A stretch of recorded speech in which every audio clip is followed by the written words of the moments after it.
of the best things about paragliding. Go and find random places, not always the typical places that people always fly, and go and find an adventure.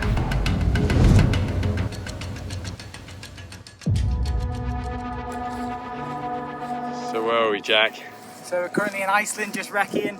Looking across at some big old volcanoes over there and the glaciers, and you can just see behind Jack's shoulder over there, volcano time.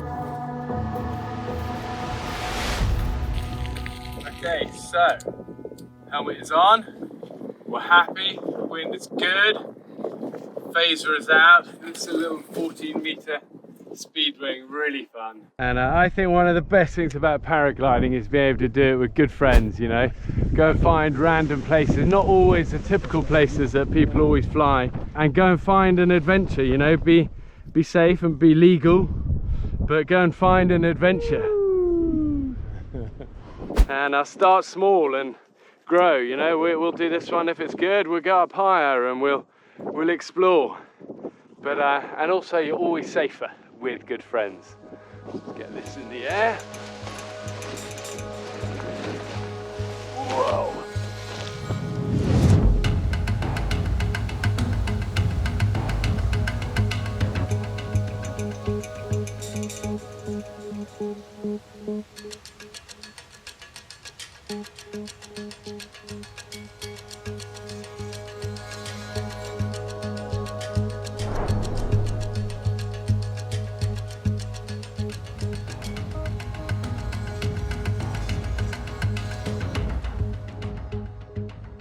Adventure sports. People get intimidated by adventure sports and they think, oh, you know, I'll never be able to do that. Or they try for a little taste and they get a bit intimidated. But the truth is, the scariest bit always is when you're beginning, when you don't have the skills or the knowledge to know kind of quite what's going on. But I would say all worthwhile things in life are like that. You've got to push through those difficult moments of learning new skills, whether it's same with anything in life, whether it's a language or whatever, but the hard time is learning, and it is so worth it because suddenly a whole world of adventure opens up.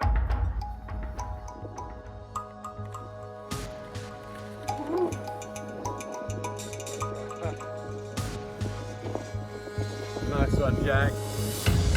Okay, one more. Up we go.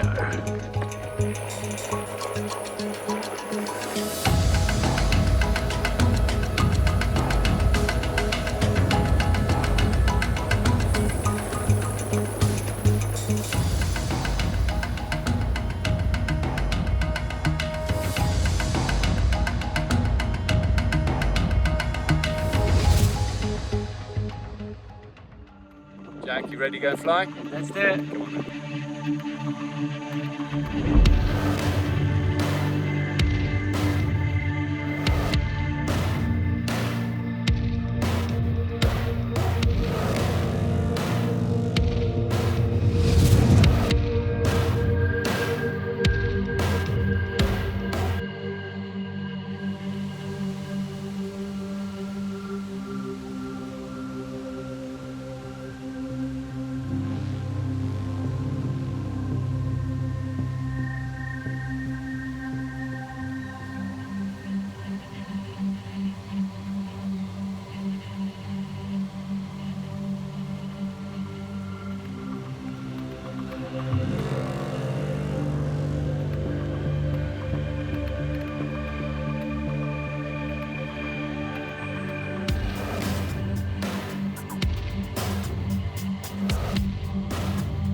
Woohoo!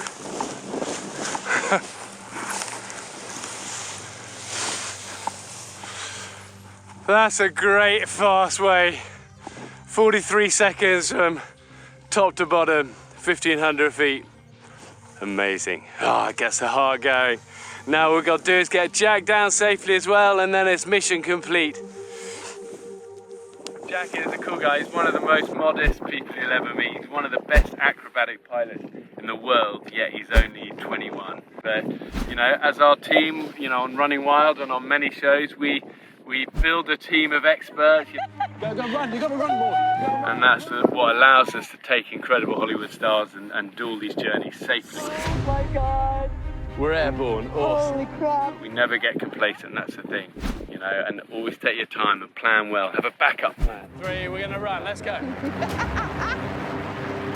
As I say, adventure only happens when things start to go wrong. You've got to be ready for that. It's a muscle you've got to train, be ready for things going wrong. So I know what Jack is doing. He's going up high because he's going to do a whole bunch of cool acrobatics on the way down, I suspect. So 2 different flights. You know, as you learn about paragliding and speed flying, you realize there's so many different disciplines within the sport. This fast, super dynamic, close to the ground, flying around. That one's like middle of the range stuff. It's not a big paraglide, still a mini wing, but he can ridge saw on the updraft will take him up, and that is a great one for acrobatic as well. So we made it into the air. Bear had a great flight. Landed just down below me. Clearly made a really nice flight. Looked like he had a great time. I managed to just take off just after him. Look at this stunning view. Can't really see too much, but it's stunning. At least I get to enjoy it. So now I'm just going to go and join Bear and celebrate a wonderful flight with him.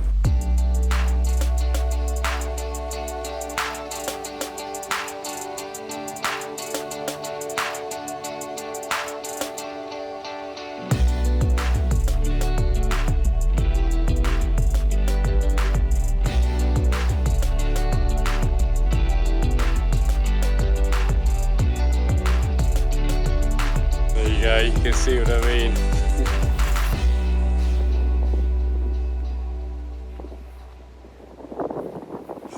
You always look so like sort of calm when you're landing, as if you just got out of bed. You know, when we've been watching you like tumbling down at epic spirals. How did you find that doing? How do you find this wing doing all that acrobatic stuff? Awesome. It's tons of fun. Great light wing. Just It's got great roll, hasn't it? nice and light and moves around really nice. Brilliant for hiking flying. And so talk us through some of those moves you're doing and how you're doing. Like so many adventure skills, you make the difficult look easy, which you do really well. So those were wing overs, and then we did some wing overs into a spiral. First of all, you start off with some light turns, and you're sat upright in your harness. You lean to the right, you pull to the right, you let the canopy dive. You lean to the left, you pull to the left, and then you let the canopy dive again. If you were to look at it from above, you're doing a figure of 8 with some dynamic turns in between. But it gets dynamic, and you end up Absolutely. generating a huge amount of speed. Top 3 tips: take it easy, take your time, and always use outside brake. That's the top tip most people forget. Final thing, when you get that huge surge and you're going up and the wings behind you, Do nothing. do nothing. When I started learning to paraglide a long time ago, it was like you had put so much input into everything, and then as the wings got better, it was like actually the best thing to do often is hands up. Yeah. Let the wings sort itself out if something's going wrong, and maintain your direction but hands up.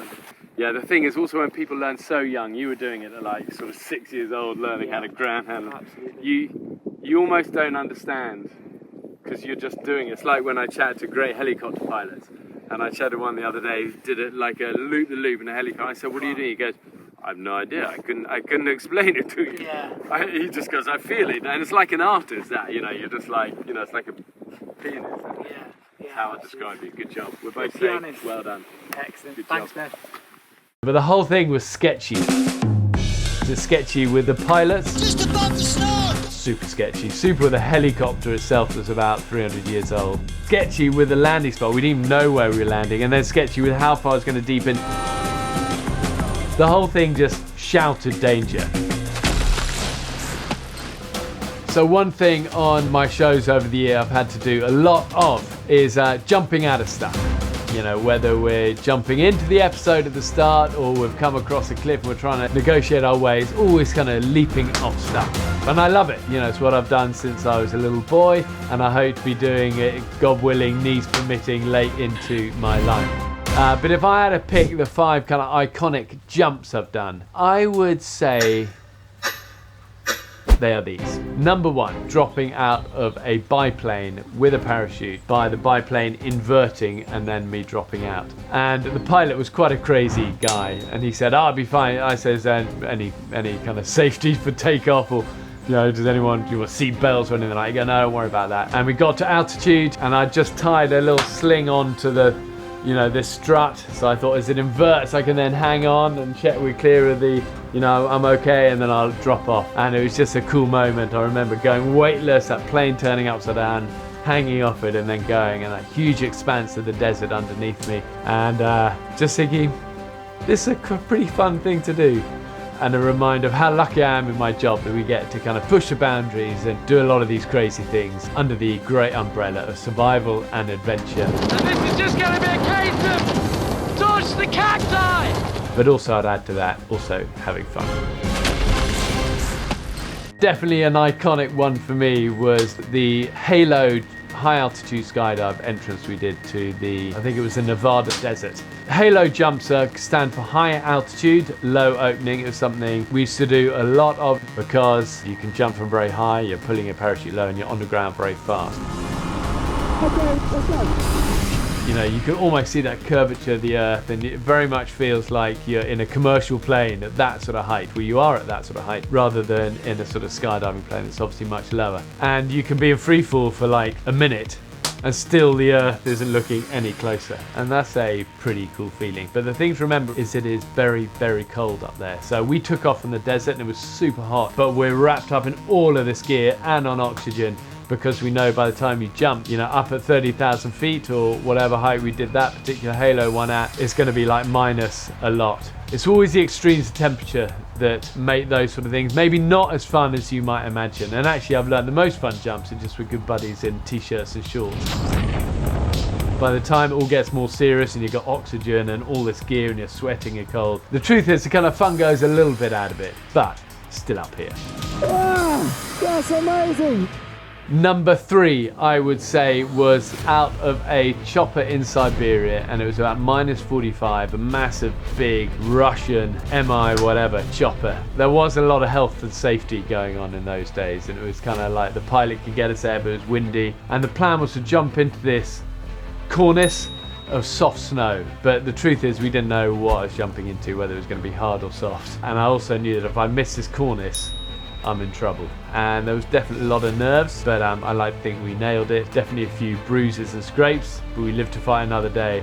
But I will never forget being in that doorway, and the pilot, who was smoking at the time, leaning over and going, oh! And it was like, hold on, you're hardly even control, you don't even know where we are. You know, I looked down, I thought it was about 20 feet, probably as good as I'm gonna get. I'm out of here. Number 4, I would say, probably jumping out of the New Zealand Air Force C-130 plane for one of our adventures. Super low level. We were flying through the mountains of the South Island, huge C-130, and it's an amazing sort of sight. You know, seeing it pass low through the mountains is huge, and traveling slow. Just spectacular, isn't it? And it's one of those super cool planes where the ramp goes down and, you know, you just run off it and go. I've jumped a few times off these sort of ramp exits, and normally you're at really high altitude and it feels like you're above the kind of world and above the clouds. But this, suddenly the ramp opened, I was kind of ready for that, but instead I could see mountains above us, and we were low in the valley at just, you know, a few thousand feet most, and it's like, you've got to get this right, you've got to get out, get stable and pull fast. But the New Zealand Air Force were super cool to work with, and a big smile, big thumbs up, that red on, green, and go. So thanks to the New Zealand Air Force for all of your help with that jump. I would say one of the lesser known ones for me to finish this off with would be riding a snowmobile out the back of a big Russian MI, you know, helicopter in the... God, where were we? Where were we for that? Can you remember that?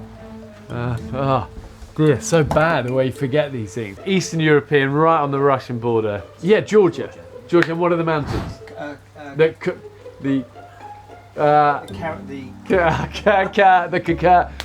Georgian mountains. Anyway, we're in the mountains of Georgia. Caucasus Mountains, that's it. Yeah, there you go.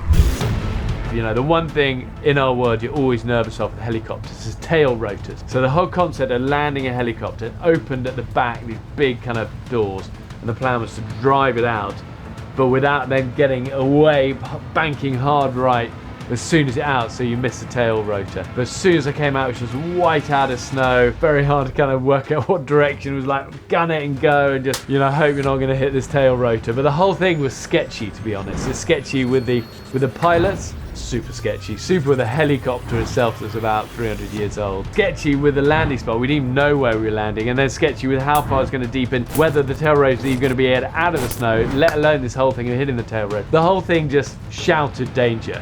But we tried to minimize the risk as much as we could. We made a few plans, we talked it through, but ultimately we had to do it. And it was one of those times I was very relieved to see the helicopter leave.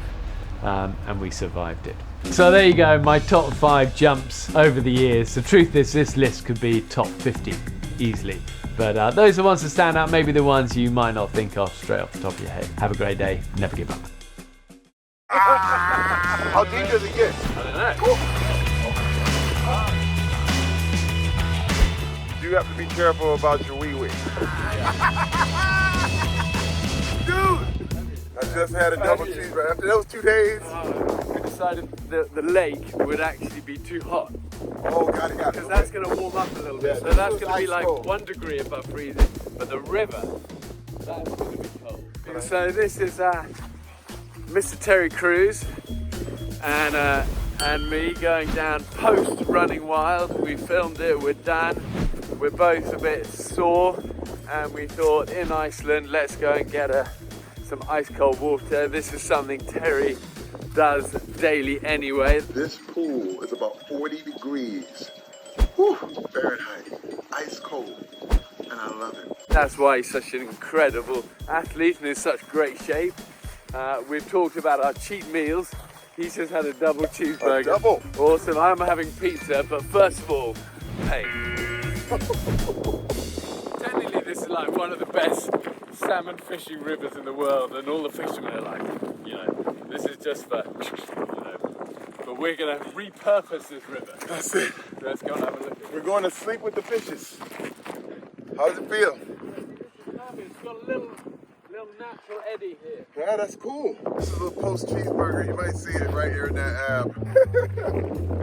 Okay, I'm gonna take it. Okay, look at this. I haven't quite got what he's It's all got. good. It's all good. But what I lack in biceps, That's it. I got it here. Come on. He's got it right here. You know what I mean? It's all good. You know what? I want to learn how to survive anywhere, and I don't have that. That's what I need. Somebody said the other day, they went, for somebody who spends so long in the gym training, how come you're not like, you know? Okay. The words of Spinal Tap, it's just a wake up, baby. Oh. Okay, you ready, baby? Okay, I'm gonna tap it in. 3 minutes. 3 minutes. 3 minutes. We're gonna stay in there. Yeah. How far are you gonna go? All the way. All the way. Let's do it. 3 minutes.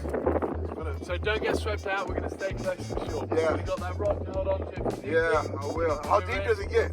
I don't know. Oh, It's all yeah, an that's unknown. true. Here we go, we're ready. Okay.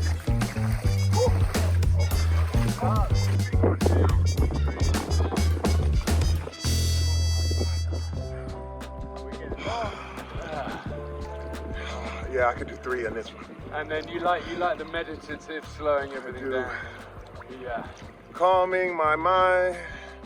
So what are the benefits, you think? It's really about constricting the blood vessels and forcing the blood to shoot back up to your brain. And then when it thaws out, it flushes out all that inflammation. Yeah. And also I think it keeps you tough inside as well as out, because there's no doubt it's painful. That's it. You know, you got to summon the energy and the motivation to do this, but it's like a muscle. You train it, you get used to it, you get tough. Keep doing it. It gets easier. Oh, look, we're over 2 minutes. It gets better. We're almost at 3. Yeah, I'm feeling good. I tell you what, for me, gets really cold. My toes. Yeah, I've had man. frostbite from Everest, and my toes now get cold so fast. I have to go through the pain for the first few minutes of that. You do have to be careful about your wee-wee. Yeah. That's the thing. You might want to, Yeah. you don't want to nip that off. I No. usually, sometimes I have a scuba type jock strap to cover it up for a little bit. Yeah. And the toes too. You get a little scuba It style. doesn't leave us at our best, this water, does it? So see, I'm getting there. It is. It's starting to get really comfortable now. Yeah. The pain is the first 4 minutes if I'm. Yeah. But this 3 right here. Oh, myself. We did it, baby. You go under. Yes, yes, yes. Freedom, y'all. I love you, man. You're my brother. He's been such a legend. He has. He's been such a joy to adventure with. Positive and kind and fun and humble. The inspiration of a man. Awesome. We did it.